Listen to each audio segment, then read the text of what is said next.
अगर हम देखेंगे उत्तर प्रदेश के हालात, जहां अब सड़कों में बम फूट रहे हैं, जहां महिलाएं सुरक्षित नहीं हैं, और कहीं ना कहीं ये सरकार की जिम्मेदारी बनती है। और ऊपर से मेंबर ऑफ पार्लियामेंट के घर अगर इस तरह की घटना हो रही है, जिस तरह आपने संज्ञान में बात लाए हैं, क्योंकि हम तो अंदर से हमें इतना इस बात का संज्ञान है, तो बहुत ही दुर्भाग्यपूर्ण है। और आप ये क्या संदेश देना चाहते हैं हमारी सोसाइटी को, और इससे जो यंगर जनरेशन है वो क्या सीखेंगे?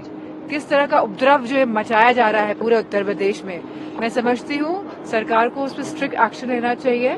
और अगर कोई लोग संपर्क भी करते हैं शासन और प्रशासन से, तो ये शासन प्रशासन वाले समय पर नहीं पहुंचते हैं, जानबूझ के नहीं पहुंचते हैं, और कहीं ना कहीं ये सरकार द्वारा कराई हुई पूरी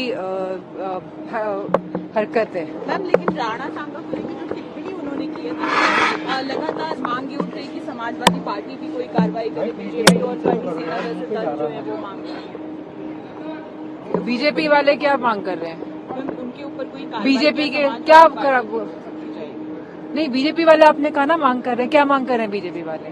कोई मांग नहीं कर रहे हैं, वो बीजेपी वाले कोई मांग नहीं कर रहे हैं। और जो फ्रेजाइल एलिमेंट्स हैं सोसाइटी के, वो इस तरह की हरकतों को अंजाम देते हैं, और भाजपा, भारतीय जनता पार्टी वाले लोग और सरकार इन लोगों का सपोर्ट करते हैं। आज जो बेटियों का और बहनों का जो हाल है, जो लगातार उत्पीड़न के मामले, बलात्कार के मामले सामने आ रहे हैं, और सरकार और पूरा प्रशासन केवल मूर्ख दर्शक बनके रहा है, और ना कोई एक्शन लिया जा रहा है, ना कोई इस तरह की कार्रवाई की जा रही है, और ना ही किसी तरह की प्लानिंग की जा रही है जिससे कि जो आज के हालात हैं उनको सुधार किया जाए।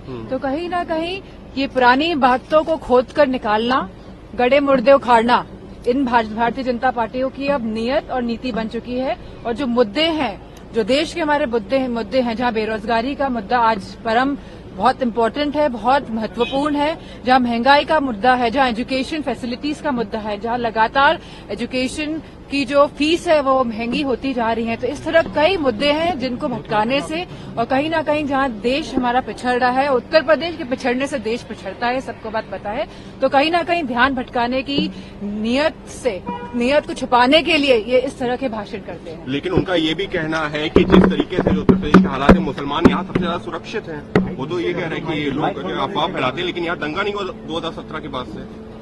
ऐसा है कि ये खाली ध्यान भटकाने वाली ही बात करेंगे, क्योंकि ये आज भी नहीं बता पाएंगे कि जितने इन्होंने MOU साइन किए थे वो कितने धरातल पे उतरे हैं। अगर आप इनके मॉडल को देख लेंगे इंफ्रास्ट्रक्चर डेवलपमेंट के लिए, तो सब इस पे हंसी उड़ाएंगे कि किस तरह का ये डेवलपमेंट मॉडल है, जहां लाखों करोड़ रुपए के MOU साइन होते हैं और धरातल पर नहीं उतरते हैं।